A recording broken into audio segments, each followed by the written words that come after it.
Partners. I'm Chris Mazzella. I'm a program director with CFES. Super excited to have the Kansas City Chiefs sports management team with us. And I'd like to start out and have each of the members of the team go around and introduce themselves and their roles. And then we'll come back and talk a little bit about your college and career pathway and some of the things that you have done to get you to where you are as part of a championship organization. So, Anna, I'm going to start with you. All right. My name is Anna Tobkin. Nice to be with all of you today. I am going on my 5th season here at the Chiefs. I went to Arkansas for school, University of Arkansas, and I started working there, just working in sports broadcasting, doing all types of production. And I currently, right now, I direct the video board show at the Chiefs and do a lot of other live and game day productions here at Arrowhead. That sounds like a cool job. It's pretty fun. I love it. It's a good time. All right. Jayne. Hey, good morning, everyone. Thank you for letting us speak to you guys today. My name is Jayne Martin. I am our Director of Fan Experience at the Chiefs, and I'm going on my 20th season here, and it's so cool for me to be able to work for my hometown team. So it's kind of a dream come true for me as a kid who grew up not very far from here. But as the Director of Fan Experience, my role is really to be the voice of the fan. So my team is the customer service team. And so they talk to our fans and our season ticket members day in and day out. And we create programs and just ways to engage with our season ticket members to increase their experience with us, but also increase their retention. We also do a lot of fan insight sensing, so surveys and focus groups, so that we can really tap into what we can do to best serve them and to make their experience great. And then I also work with Nick, who you'll meet here in just a minute, on our championship service, which is the way that we do things. It's creating the culture for the Kansas City Chiefs, and it's what we do and how we do. And then lastly, I also work with the NFL on fan conduct. So the people that act up in our stadium, we have several paths that we use to kind of treat those individuals or to make sure that they know that that kind of conduct isn't allowed here. So really just focusing in on making sure that everyone has a great experience 365 with us. Awesome. Okay. Thank you. Fernando. Yes, hello guys. My name is Fernando Juncadella. Thank you so much for asking me to do this. I'm really happy that we're speaking to you all. I'm the social media coordinator for the Chiefs, so I basically run the day-to-day of all our social media channels from Twitter, Facebook, Instagram, TikTok, all that fun stuff. I went to the University of Florida. I went to school wanting to be kind of like a sports broadcaster, but then I quickly realized that social media was the path that I wanted to take, and then bounced around through a few teams, and now I'm entering my 4th season with the Chiefs, and I'm really excited. It's an exciting time to be part of the team, and I'm looking forward to speaking with you all and answering your questions. It's got to be very interesting for some of our kids understanding you can have a job just dealing with social media. Oh yeah, it's a lot of fun. It's a lot of hours, but if you really have a passion for it, it's all worth it. That's awesome. Okay. Rocco. Hi, everyone. Thank you for having us here today. My name is Rocco Mazzella. I am Chris's little brother in age, not size. And I'm on my 11th season with the Kansas City Chiefs. I spent my first 15 years of my career working at Walt Disney World in various operation roles, and then transferred that experience to the Chiefs. My role currently is the director of facilities, and we do everything you can imagine, from x-ray machines to playing surfaces to office remodels to fan experience. The neat part about my role is we get to support all the departments in the organization, from the football team to the Twitter team. So we work with everybody, which is a great opportunity for us. So there you go. Awesome. And thanks for making the connections so the students at CFES can have this experience. Nick. Morning, everybody. Thank you for having us. My name is Nick Capo. I'm the Director of Event Operations. To explain what that means is kind of tough sometimes, but ultimately it's making sure logistically all of our plans are coordinated Everybody knows what's going on. So all of our game day efforts sort of runs not necessarily through me, but it's my job to extract from other departments. So Fernando's team, Anna's team, Jayne, Rocco, all these moving parts for game day are put into a form for us to submit to our fans and then also our frontline staff. So my job is a lot of coordinating. It's a lot of pre-planning, a lot of programming, and then ultimately executing some of the plans that we have on game day. You know what's really unique, and thanks, Nick, is every single one of you referenced the fans. You know, and a lot of, I mean, obviously, if you are a football fan and you follow the NFL at all, obviously it's big time entertainment, and obviously without the fans, people wouldn't be successful. When you went into sports management, was that what you really thought, that you would be doing so much work to support the fan base and use them so you would be successful? Anybody can grab that, but I mean, the fans run the NFL. That's clearly the case. What kind of aspects of that role did you think was happening when you were younger and aspiring to work in sports management? I'll take that one. I think, you know, especially me growing up as a Chiefs fan, I only thought of football. I really didn't even think that there were other parts other than a coach and players, you know, that operated the organization, and, you know, quickly found out that there's so many roles and opportunities. And in particular, my job is all about the fans. I mean, I am 100% focused on it. And that has obviously morphed throughout the years. I will say that that was not how it started out 20 years ago, but because the fans play such an important and vital role, not only in helping to support our team on the field, but providing financial resources for us to be able to do a lot of the things that we do. It's been really exciting to see how that has evolved over the years, and how much of an emphasis there is on our fans now. Yeah, I'm sure that there was at one point in time when the money came through the gate and they said, "Thank you, fans," and that was about the extent of it. I don't think there Yeah. was a whole lot of social media back then, was there, Fernando? None at all, actually. But yeah, I mean, I think I think you made a great point. It's like growing up as a football fan, you're all focused on the team, and then now we're on the team side, and like all our focus on is on the fans and their experience and how they, you know, digest our media, you know, how they read our emails, how they, you know, their behaviors when they're at the stadiums and they're watching Anna's show that she's putting on. It's kind of like, it's a weird role reversal, but it's all fun. You know, we're all looking at how our fans are giving us feedback, how, you know, their experience was, how they enjoyed, you know, going through our Twitter feed and all that kind of stuff. So it's all about servicing them and you know, making sure they have the best experience. Absolutely. You know, one of the things at CFES, we really we have a lot of aspects, but we have three core practices. One is where we try to develop mentorship. We really teach kids essential skills, and we give them the opportunity to explore and really dig into career and college pathways. And you've given us a little bit of overview on your pathways. Can each of you, before we get into the other three questions, I had a thought.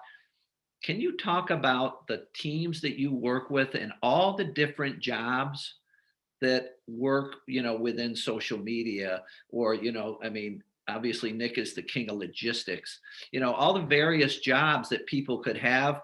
You know, I have had the pleasure to be at Arrowhead a few times, and I've seen all the people that work in facilities. But I think that would be important for our kids to know. They're saying, geez, you know, sports management, I don't know much about it, but I could be a statistician and do the data, you know, for Jayne, you know, if I'm a math guru.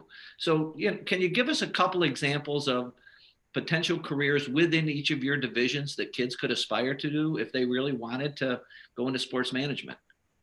Yeah, I can start off here. So I definitely think from a content side, my whole group that I work with produces every type of content that you are experiencing on social media, on TV, in the big board.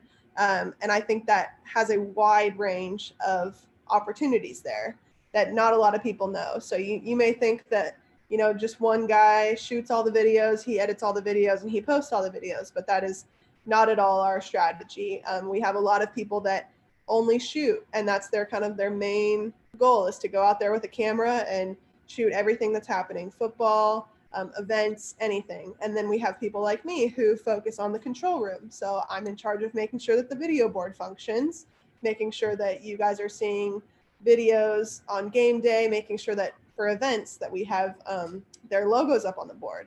That's kind of what I do. And then we have people that their main strength is editing, so they will only edit for most of the time.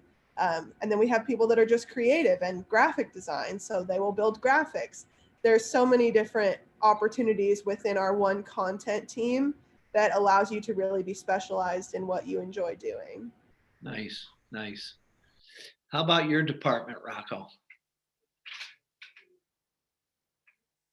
So yeah, my department is kind of we operate a little differently, but all stadiums have basically the same core facilities.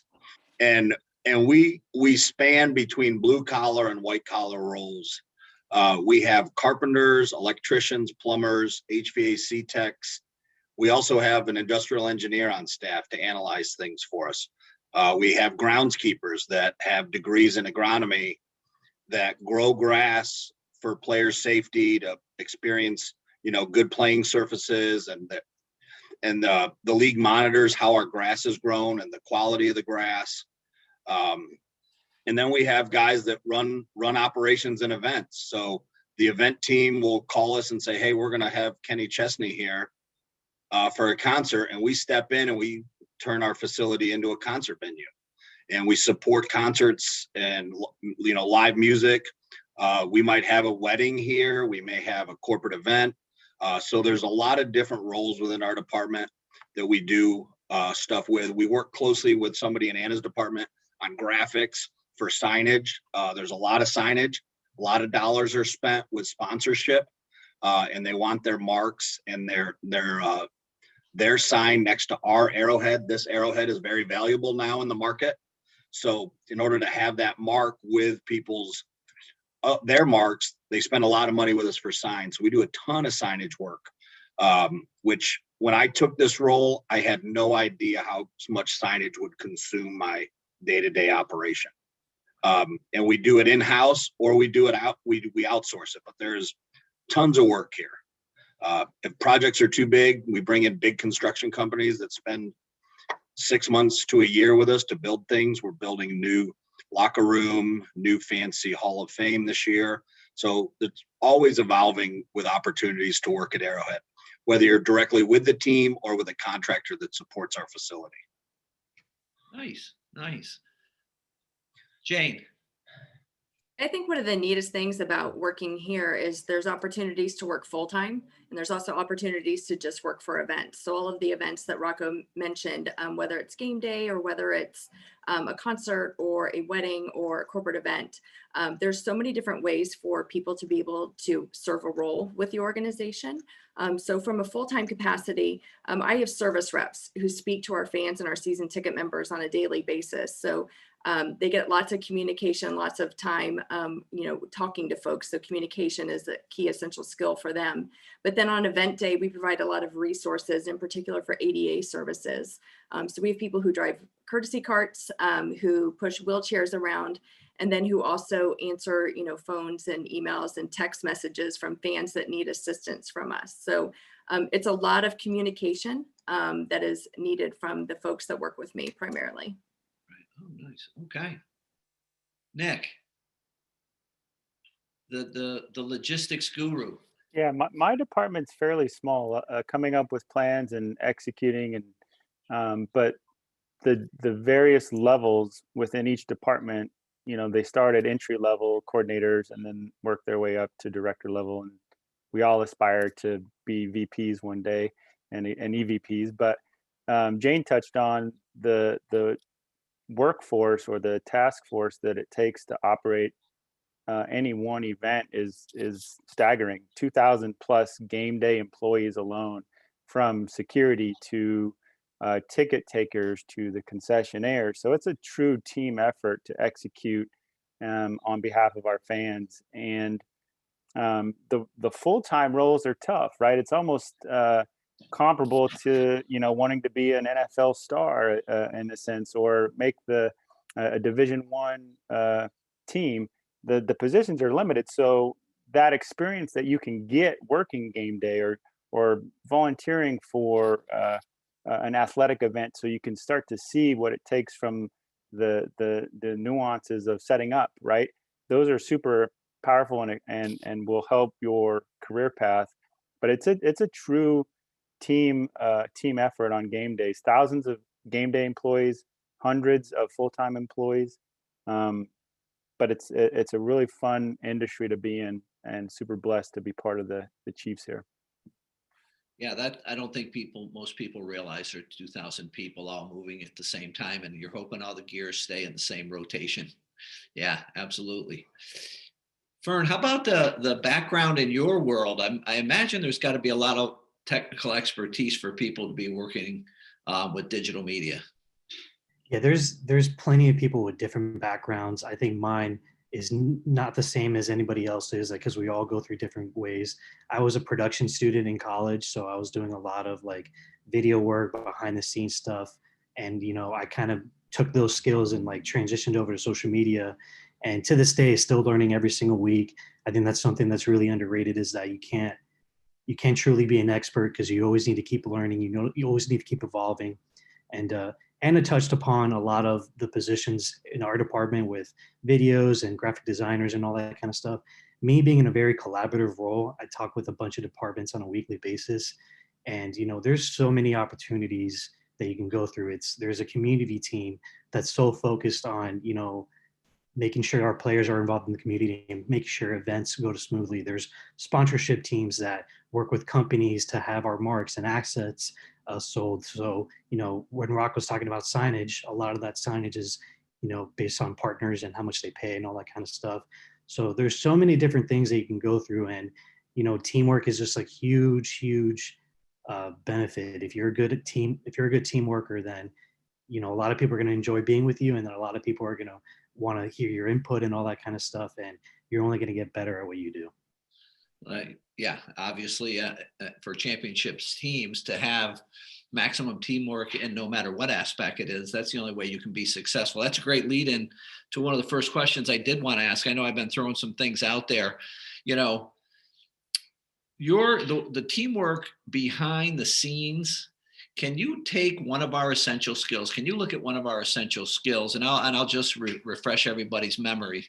Goal setting, perseverance, leadership, teamwork, agility, and networking. Which one of these essential skills actually helped you along the way in your pathway? And if you have to name a couple, that's fine. And if you have an example of one, that would be great too. Jayne, I'll have you go first. Yeah, I mean, teamwork is the most imperative one for me by far, but I think a lot of us will probably say that. So I'm also going to say networking. I think one of the coolest things about the National Football League is how collaborative we are off the field. We're fierce rivals on the field, but off of the field, we really work really closely with all of our counterparts across other teams. So even the Raiders, I'm actually friends with a lot of those folks. We really help each other out. And they host fans every day. They have the exact same situation, sometimes a little slight differences, but it's really good to brainstorm and to bounce ideas off of our counterparts at other leagues and other teams. And so being able to have those contacts and being able to pick up the phone and ask questions, especially this last year with COVID, we were really fortunate to be able to provide a safe environment and be able to welcome fans into our stadium this year. And that took a lot of collaboration and speaking to other groups and to see how they did it and be able to implement some of their best practices into how we operate. Nice. Rock. Yeah, I jump on with what Jayne said. Teamwork is huge. You really can't pull this off in silos. And one of the things when I hire an intern, and I'll just put a little plug in here, if you want to work in sports, you have to cut your teeth in some form of internship, because it is a very sought after role, and you really need to show teams especially the National Football League. And there's an ego that goes with working for the league because we feel we're the best, and when people want to come work for the NFL, we want to know where you've worked before. What experiences do you have with the Mud Hens or the local baseball team in your community, or you were the sports broadcaster, you were the equipment manager for the local basketball team at your college. And it doesn't matter if it's Division 1, 2, 3. It just shows that you have interest and experience in sports. So that's my little plug for internships. And that's what I tell everybody when they ask me about working in sports. But I would say the teamwork is probably the most important thing. Everyone's got to be pulling in the same direction. The goal for every NFL franchise is to win a Super Bowl. And it takes a huge team to do that.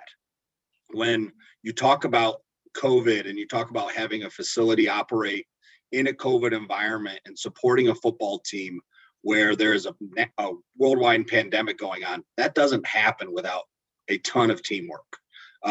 And a lot of people on this call were very, very instrumental in pulling that off. Jayne and Nick helped us immensely pre-planning to open up the stadium. And then Fernando and Anna with the messaging to people on how they're supposed to act when they're here. What the expectation is and sorry, my radio just went off. How important that is to, get things moving in the right direction. And then for working in sports, goal setting is important. You've got to set goals, and you don't always reach them. But, we set goals as an organization every year to win the Super Bowl, but individually and department wise, we set goals to improve our operation. What can we do to be better? What can we do to save money?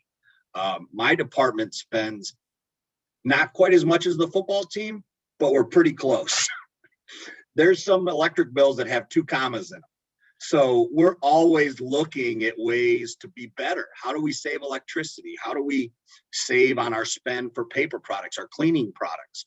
There's always ways to try to be better. And what Fern says, you're always learning every day, and it's a new opportunity every day to see, what can we do better? And it is a grind sometimes, and you got to have some grit in you to say, hey, I got to get through this. We got to work through this. Because it's great when you're 4-2 or 14-2. It's not so great when you're 2-14. And it's a lot harder to get up and go every day when you're losing, because it transcends through an organization. So we've been blessed to have Andy here the last couple of years and really have a winning culture and winning on the field. But I think it all starts with goal setting. And we're going through it right now with our business plans. We're getting ready to present to our president and our owner. This is how we're going to take our individual organization forward, along with your organization forward for the next fiscal year. Nice. That was a little long-winded. Sorry. That's okay. I'm a very goal-oriented person, as you know. So, I'm hoping someone used that one. Yeah. Nick, what essential skill would you say? I would imagine. Yeah, I no, I know what you're going to say, but anyway, I'll let you go. I heard Rocco and Jayne both talk about teamwork, so I got to check that one off my talking points here. But you look at the journey that most of you are about to embark on, which is your career path, and it starts with what Rocco said is an internship. But I think the essential skill is perseverance, and I'll share a little bit of my story as it relates to perseverance. I've wanted to work for the Chiefs since I left college. I graduated from Fort Hays State University in 2001. Fast forward to 2018, I finally got hired. But during that time frame, that 2001 to 2018, that 17-year span, I had been knocking on the door of the Kansas City Chiefs. I want to work here. I want to be part of this organization. What do I need to do? And during that 18 years, I had some really good opportunities. I worked for the Miami Dolphins for a number of years. I worked in Major League Baseball with the San Diego Padres. Had some experience with some bowl games in the FedEx Orange Bowl. So my career path was great, and the journey along the way was always knocking on the Kansas City Chiefs because I knew I wanted to work there. So my career path, and I look back on it, I didn't give up. I accepted the no's, and I think if there's a couple takeaways here is that you're probably going to hear no's. You're probably going to hear, you're not the right fit or it's not the right time. And, you take those moments and you build upon them. You find out what skill sets you need to build upon to knock down the door and eventually get hired. You don't quit. And so I'm glad I didn't. I was able to join in 2018, but perseverance it's tough. It's hard to hear no sometimes. It's hard to not get the job, but when you do, boy, it's amazing, because I can't tell you, the last 3 years have just been quite amazing. 3 AFC Championship games. We went to the Super Bowl, and all those things that come with it. Had I been hired back in 2014, maybe I wouldn't be with the Chiefs. But perseverance is a big one, and you're going to hear no. You're gonna question am I good enough? But that hard work that you're putting in, and all those different things that you've just heard the rest of my colleagues talk about, are important for you to remember as you embark upon your career. Yeah, that is an understated essential skill. But fall down 7, get up 8, and you never know, Nick. Maybe when you arrived, that was the magic. You arrive and they win 3 AFC championships. I'm just saying. I don't know. I didn't say it. I'm pretty sure there's a guy number 15 who's probably and Andy Reid and again, team effort on getting there and winning. But yeah, it's pretty they special. got a few good players there. Yeah. Anna, what essential skill would you tell our students about on your pathway? Yeah, so I have 2 I want to touch on. So kind of similar to what these guys have been saying, but personally for me, to get to where I am today, I wouldn't be here without networking. And that for me started in college and even in high school. Really early on, I worked tirelessly to make sure that I was making good connections with everybody that I was working with. So when I started working for the SEC Network in college, I made a point to become really close with my bosses, and I wanted them to understand me, understand my work ethic. I wanted them to see how hard I was working, how much I was really trying to learn, and I wanted them to really be an ally for me. So that worked out in the end, that my boss that I worked with at Arkansas actually worked with my new boss here at the Chiefs in their past, maybe 20 years ago. But that connection helped me connect with the Chiefs, and ultimately helped me end up landing here at this job. So that was so crucial to me, to have those connections that I made in college, even just as a college worker, working maybe 10 hours a week as much as I could. I went out of my way to make those connections with the professionals in my business, who knew a lot of professionals around the entire business across the country. So I feel like that wasn't just a one-off situation for me. That is the case for multiple people and multiple jobs. If I wanted a job somewhere else, I likely knew somebody who had a connection there. And I think that is completely underrated, especially in this business that's very competitive, that you kind of have to find an in, and you have to find a connection that will help you get that next step. And that 100%, like Rocco said, starts with the internships and just getting your foot in the door. In terms of my job and what I do now, I would say agility and perseverance kind of go hand in hand, of being able to roll with the punches. We have a lot of things that come up randomly. You can only plan so much in a football season. We're going through it now with free agency, that we don't know what's happening, but we have to react very quickly. We have a plan as much as we can, but we don't know who they're going to sign. We don't know when they're going to sign. We don't know the XYZ details. We get told them very quickly, and we have to react and act swiftly and just roll with the punches of the changing circumstances. So that is completely an underrated skill with our group, is that we are able to make a decision on the fly, act on that decision, and it looks like as if we've planned it for months. And perseverance, when you're in a football season, the football season is a grind. Like Rocco said, it is hard. You're working 6 to 7 days a week for 22 weeks when you make the Super Bowl, plus preseason. So 26 weeks out of the year, you're pretty much running at a full sprint. Right. So it is very, very hard and tiring on yourself. So perseverance is really important in this job, because you have to stay focused on the end goal, stay focused on why you're doing it. We're doing it for the fans. We're doing it for this whole city that feels connected to this group. And that is what keeps you going through those long days, long hours, long weeks. Yeah, the agility. This year was probably the epitome of agility with COVID and everything. But I would think mental agility in communications in a culture that wants information 5 minutes ago is unbelievable.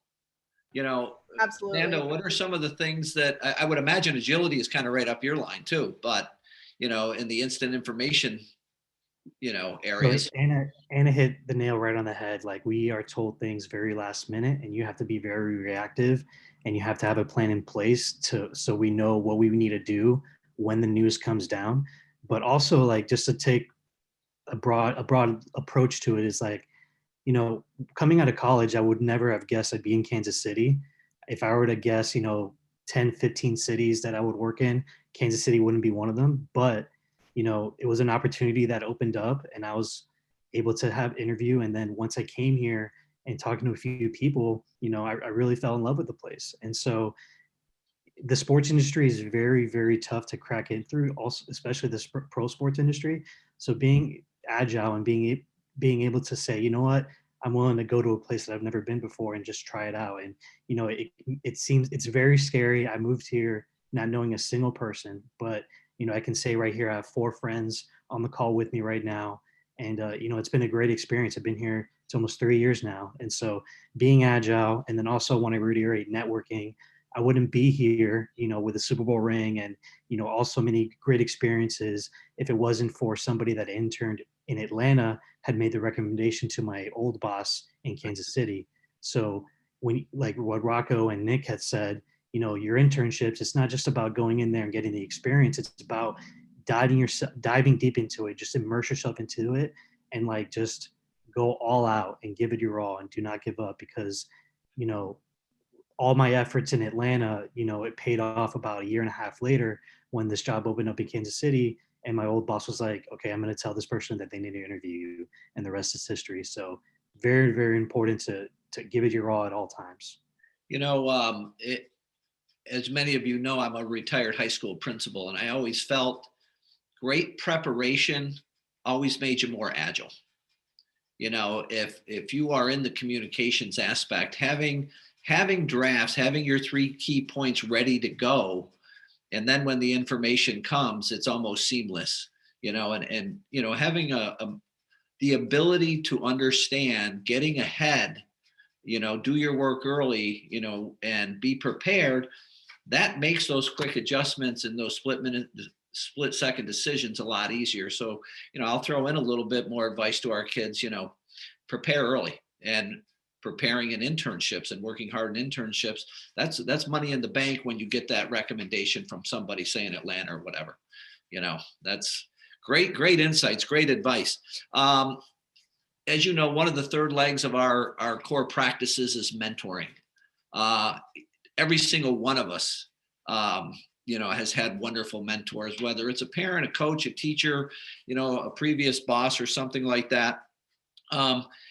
Share with us, a mentor that was invaluable to your pathway, and also how do you foster that mentoring? How do you pay it forward in your careers? Because obviously these students, if they're aspiring to do this, they need to learn that. They need to go find a mentor and do all those kind of things. Nick, do you have any significant mentor on your pathway? You hit a lot of spots. Yeah, no, there's a couple for sure. I think as you move along your career, you there's always 1 or 2 individuals that impact you. Specifically for me, he's the CEO of the Orange Bowl Committee, Eric Palms, who, when I was working for the Orange Bowl Committee, honestly, my time there was rough, right? I struggled. I wouldn't say I failed. I felt like I failed a few times. And in those moments of, am I doing it right? Did I fail? Like, in those moments when it's hard and you're struggling, that's when you learn the most. And I think Eric Palms, and I look back on my career and his guidance, where he didn't necessarily make the decisions for me. He allowed me to figure it out. Very impactful for me and how I developed at a young age. And I guess as my career has gone, and as I left the Orange Bowl committee to move on to work for the Dolphins, and even every career opportunity I've had, he's my first call, and to just say, hey, here's what I got in front of me. What are some things I should consider? But he's been in the moment. Sometimes you don't realize the mentor is there, teaching you the lessons that you need to know to build you and craft your skill set. And it's usually when it's really tough, and you look back and maybe I didn't like that boss, or maybe that was too rough on me. But that guidance and the ability to learn in those moments is so impactful. I think as it relates to paying it forward, those young professionals that cross my the resumes, the countless LinkedIn, inquiries from young professionals. I imagine you all have the same inbox in your LinkedIn of, we didn't have that. I'll just say we didn't have that when I was in college. We didn't have cell phones, social media, Facebook. So networking and getting my name out there to try and get into sports is entirely different than what you guys have in front of you today. But the interns that come across, I take the time. Attention to detail. I make it a little rough on them. I make sure that they understand what they're getting into. And if they take it and they learn, hopefully that's the case. But the mentorship is certainly something I'm working on as I progress through my career. I want to make sure that the young professionals have the skill set to move on and do great things. Great. Yeah. A mentorship certainly fosters networking and teamwork. Fernando, you have any significant mentor? Yeah, I will say that pretty much at every stop of the way, from high school to now, there's always been some form of mentor that's guided me and has always been there when I needed advice. And, I would love to pay it forward in any way. So if one were to stick out, probably my college mentor, his name is Dennis Black. He was the head of one of the video producers for Gator Vision, which was kind of like the in-house athletic department, video department. And so he would always tell me what I need to do to have my resume pop, what I need to do to grab somebody's attention. He was always there when I needed sound advice, and like he was unapologetic about how harsh it was, or how straightforward. But that was something that I probably wouldn't be here without his guidance and without his willingness to always push me when I didn't want to be pushed. And I would love to do the same for anybody else, because like I said before, it's a really tough industry to crack. So in order to separate yourself from the others, you need to go the extra mile. And so I always would love to, do the same for anybody that's willing. Great. Yeah. Oftentimes straightforward advice is the best advice, and it's the least you want to hear. So, hey, Jayne, any significant mentor in your pathway? Yeah, I honestly think my mentors have really evolved, throughout my entire career. I don't know that I've had like one significant one, but I've definitely had them at different pivotal points in what I've been doing. People who've really helped me out. But I will say one group of people that has really been helpful are my peers in the organization. I think that's really important to have a strong network of peers that you work with. Because they understand what you're going through, and they understand the trenches better than anyone does. So, many of the people on this call right now are folks that I lean on, for advice and to, throw ideas around, or just kind of chat through, maybe something that happened in what I'm doing that I, need a little bit of advice on. So I think mentors are extremely important, but I also think having a good solid group of peers that you work with, to be able to kind of, commiserate or celebrate successes with, because they get it more than everyone else does, maybe in your family. And this is kind of a different a field that we work in. So it's unique and special to have a group of people that you can really work with and they can understand. I think from a mentoring standpoint, I think, we've got a strong internship program that we have in here. And I think, Chris, you said this exactly, but being someone who can provide them with constructive feedback, I think you do a disservice to someone when you sugarcoat, what your feedback is. You don't give them an opportunity to grow if you don't directly tell them how they can improve. It's a disservice to them. So I think, being a good leader by providing opportunities for them to grow with specificity. Yeah, I agree. And I always told my students, you can't reach your greatness unless you get really uncomfortable. You really have to be uncomfortable to thrive, because that's the only way you grow and you learn about yourself and what your capacities are. So absolutely. Anna. Yes. I have had many mentors, at each spot that I've been at. But one that stands out to me is my high school broadcast teacher, actually. And I started class with her when I was in 9th grade. Teachers.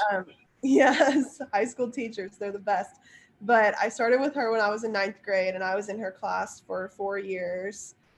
She taught every level of broadcast, and still to this day, we talk monthly and catch up about, 10 or so years later.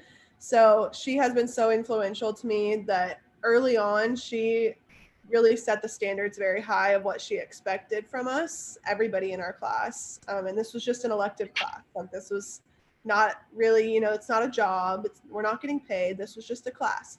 But she acted as though we were at a job. We had duties that we had to do. She set our standards very high, but she was also very patient with us and was a great teacher among the process. So she stands out to me as a mentor because I've always gone to her when I needed advice. She's always been very relatable, and that has helped me trust her and has helped me really trust her advice. She has gone through similar life experiences as me, which always helped us relate as well.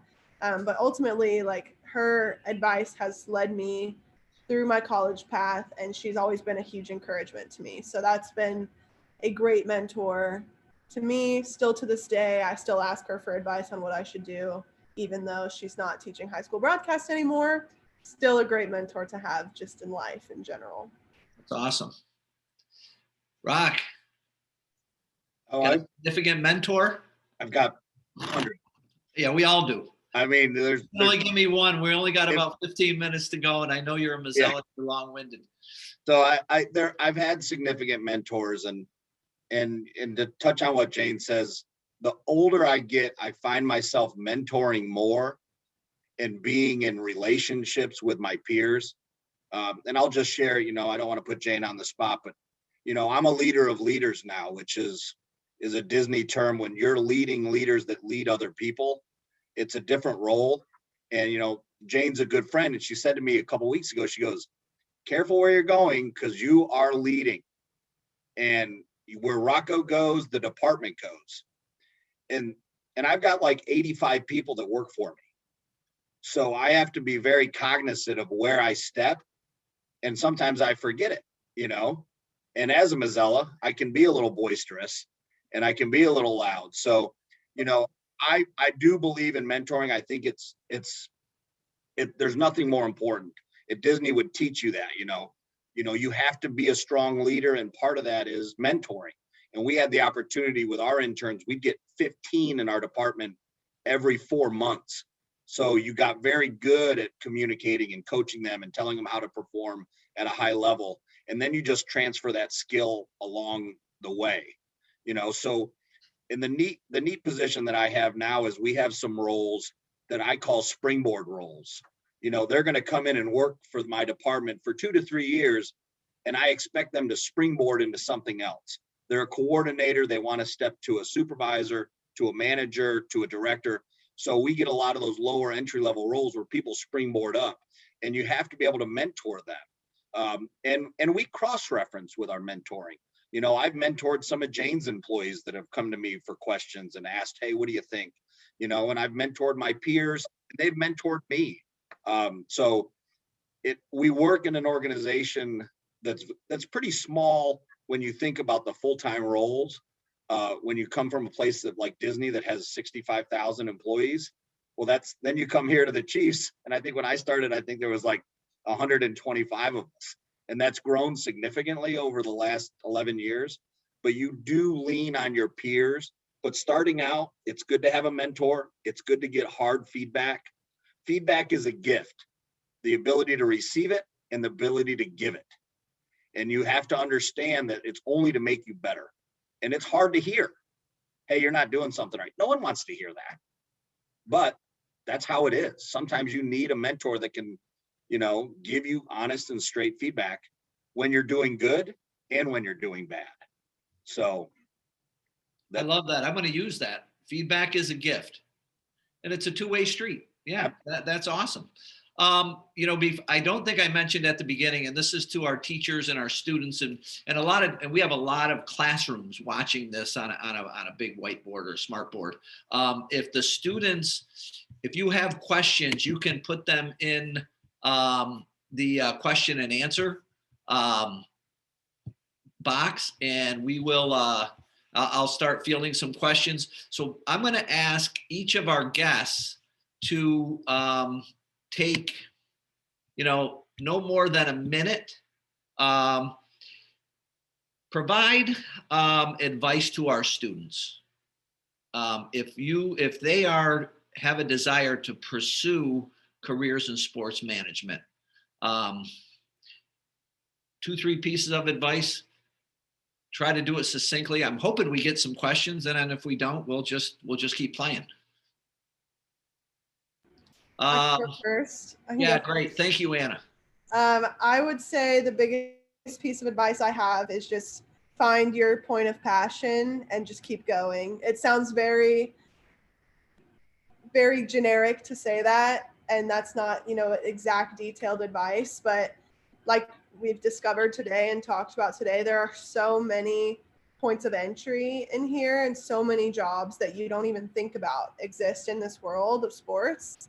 So find your passion and shoot for that goal. So if your passion is in facilities, like stick hard to facilities. If your passion is in social media, stick hard to social media and just keep pushing.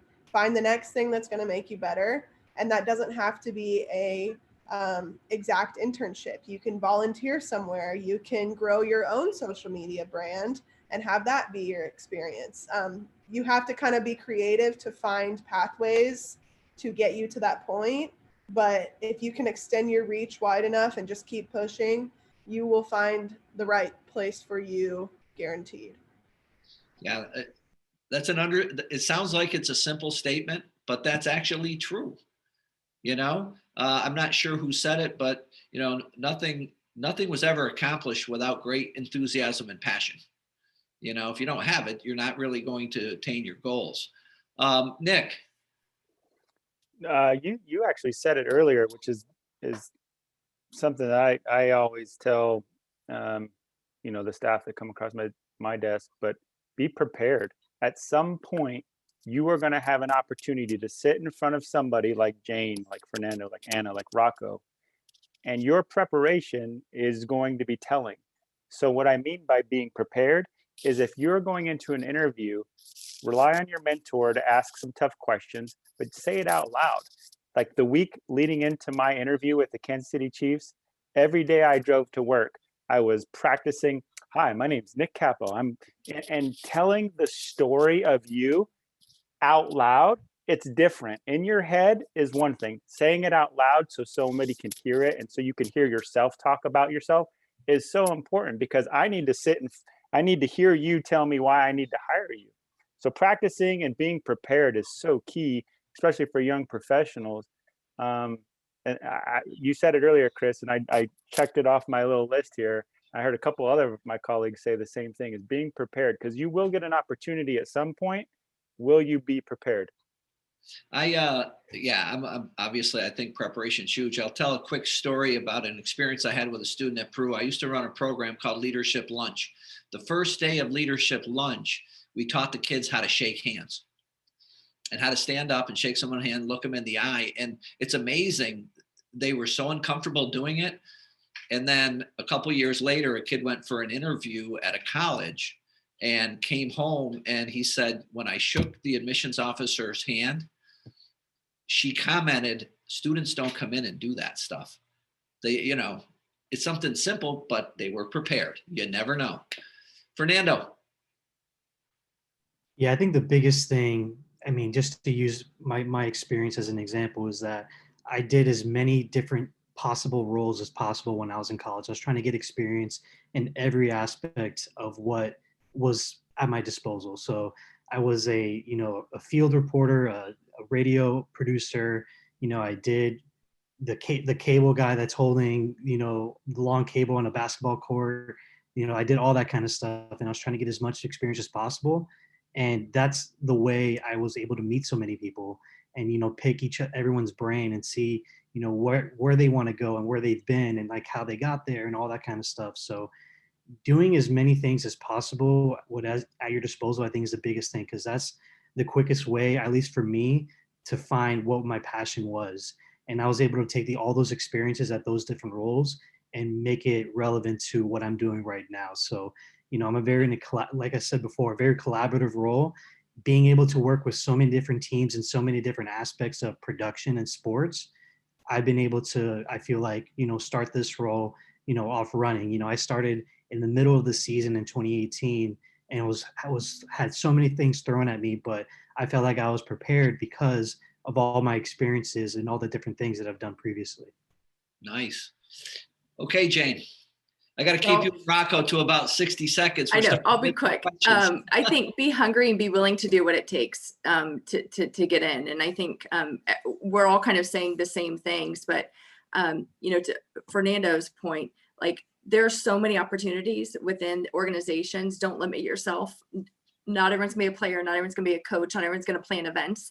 There are so many great opportunities. I think get your feet wet in those, but it also not only gives you additional skills to add to your resume and to your skill set, but it also gives you an appreciation for what other people do, so that when you are working with them, you can understand what they have to do in response to be able to facilitate their role. Right. Helps to walk in other people's shoes sometimes. Okay, Rock. I would just say, to piggyback on what Jayne said, take every opportunity that you get. It may not be what you want at first, but take the opportunity. When I started with the Chiefs, the president of the club held my resume up and said, "Why are you putting your career 10 years in reverse to take this job?" And I said, "Well, because I can do it and I want to be a part of something." And I went from the marketing manager at Disney World to the facilities manager at the Chiefs. And it's not always exactly what you thought was going to happen, but take your opportunities and fulfill them to the best of your ability. Nice. Okay, that's actually kind of leads into our first question. Liam Sample from Beekmantown. What was the moment that you felt your dream came true? I think we already know Nick's. I'll take that one. That one's easy. Okay. The moment the dream came true wasn't winning the Super Bowl. It was the parade after the Super Bowl, with everybody that pulled in the same direction, going down the parade route, and literally having probably the best time of your life. Yeah, that's like when you're in high school and you win a championship and the kids all go in the shower and there's no champagne, but it's just water bottles. But I can imagine that's fantastic. We got a few more questions here. Everybody was nodding their head, so I'm thinking that Rocco hit the nail on the head. Do you guys have the opportunity to meet and interact with the players and the coaches? I think Fernando can take that one. Yeah, I was gonna say that's kind of like a big part of my job, is when it's not, when there's no COVID around during a normal year, I'm in the locker room at least 3 times a week, just, many times just standing there and just being available to the guys. There's many times that, they don't need anything, but I always want to make sure that I'm available to them. And just to give an example, yesterday we had signed 3 free agents, and, I was basically following them around the entire day and just, being a fly on the wall and just always being there to capture those little moments that fans don't really get to see. So yeah, it's really fun. You always got to make sure you're you're not stepping on any toes, but it's a great opportunity to, meet people and like get to know them in a different light. Cool. Yeah, they're humans. They're Yep. just, most of them are normal guys. I'm going to digress for a second. I'm going to tell a quick family story. I was driving back across the country with my oldest daughter, and our midway stop was Kansas City. It happened to be Spring Fan Day. Nobody knew who Patrick Mahomes was. And he was in the lobby, and Rocco's saying, Mary, go over and get a picture with Patrick. And she's like, no, who the heck's Patrick Mahomes? I'm not going to go take a picture with Patrick Mahomes. And that was his rookie year. And I think she probably regrets it to this day. So yes, you get to meet the players because he was standing right in front of us with Rocco. Well, another question. When you were in middle school, what were you thinking about for a career? Was it sports related? Does anybody even remember middle school? I wanted to be a sports reporter. I wanted to be Erin Andrews when I was in middle school. And it took me till high school and college to start considering the fact that for every one on-camera job that there is in sports media, there's about 30 behind the scenes. So after I gained that knowledge, my passion quickly changed. And I realized that just wasn't for me, but definitely seeing the opportunities behind the scenes changed how large my worldview was when it came to sports. Yeah, absolutely. Anybody else have a middle school, concept and ended up where you wanted to be? I wanted to be a sports agent. I always knew I wanted to be around sports, but quickly learning about all the negotiations and all that kind of stuff and how cutthroat that could be, I quickly learned that's not exactly what I wanted to be. But I always knew I wanted to do sports in some aspect or another. I always knew I wanted to be around it. Awesome. What is the most common question asked by fans? I think that's probably Jayne's department.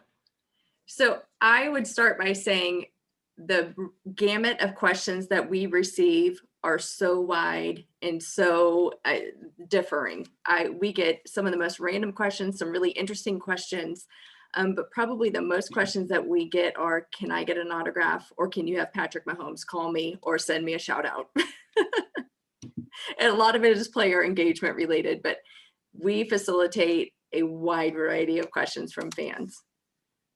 Probably people want to know if certain players are single too, and kind of crazy. Not many, but a few. The question that most of us get when you get asked when you work for the Chiefs is, what do you do in the off season? Yes. That's question 1B.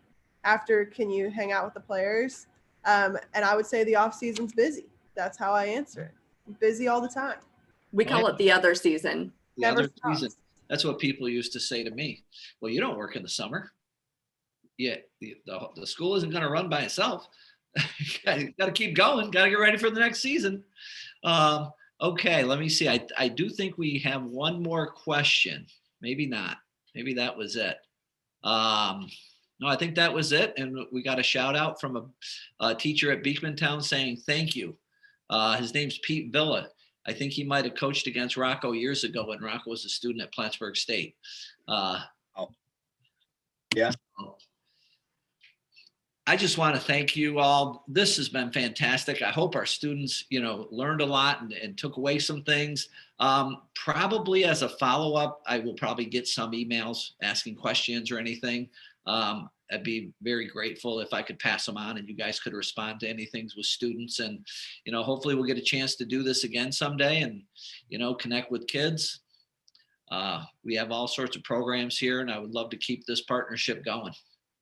And good luck next season. Thank you. Okay. Thanks so much. Thank you, guys. Thank you. Thanks, Chris. All right. Take care. Enjoy the March Madness too. Absolutely. Bye.